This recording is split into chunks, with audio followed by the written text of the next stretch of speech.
Meet our two coworkers. They sit in the same office, log the exact same hours, and start their careers with identical financial standing. As this slide points out, the most crucial data point is right in the middle. They both take home the exact same starting salary. Fast forward 3 decades. One is enjoying an early retirement by the ocean, while the other is still sitting under those fluorescent office lights. This screen highlights the final numbers. That retired coworker is mathematically 3 times richer. Most people assume that retiring early and building serious wealth requires negotiating a massive top-line income. That assumption ignores the actual mechanics of money. What really determines the outcome is a 30-year divergence engine, driven entirely by early, invisible systems. The massive gap in their net worth is the mathematical inevitability of the financial machinery they quietly built underneath those identical incomes. To see how this divergence happens, we have to rewind to year 1 and examine their very first major capital deployments. The first coworker opts for high visibility.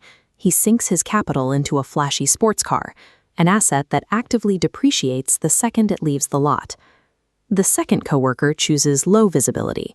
He locks his capital up in a modest suburban home, steadily building equity instead of showing off. This side-by-side comparison highlights the choice.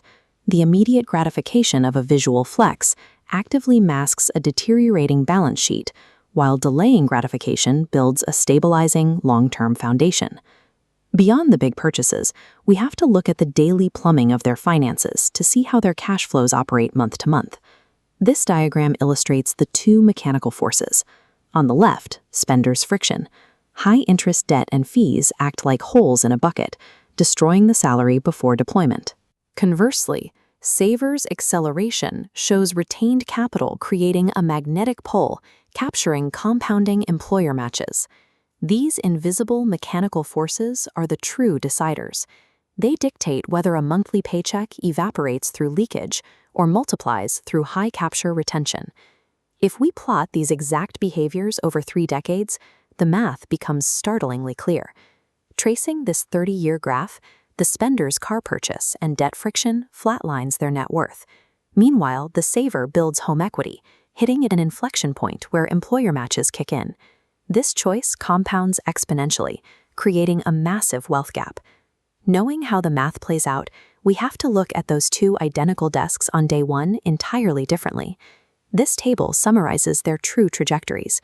The spender traded high leakage for a depreciating luxury, resulting in wealth destruction. The saver prioritized high capture into an appreciating asset, accelerating their wealth toward financial freedom. The hidden cost of that luxury car is the complete sacrifice of 30 years of compounding velocity. As this final synthesis outlines, the immense difference in long-term wealth isn't dictated by your initial paycheck. It fundamentally depends on whether your financial choices create drag or compound exponentially. Long-term financial freedom is built strictly on the invisible, stabilizing foundation you engineer for tomorrow.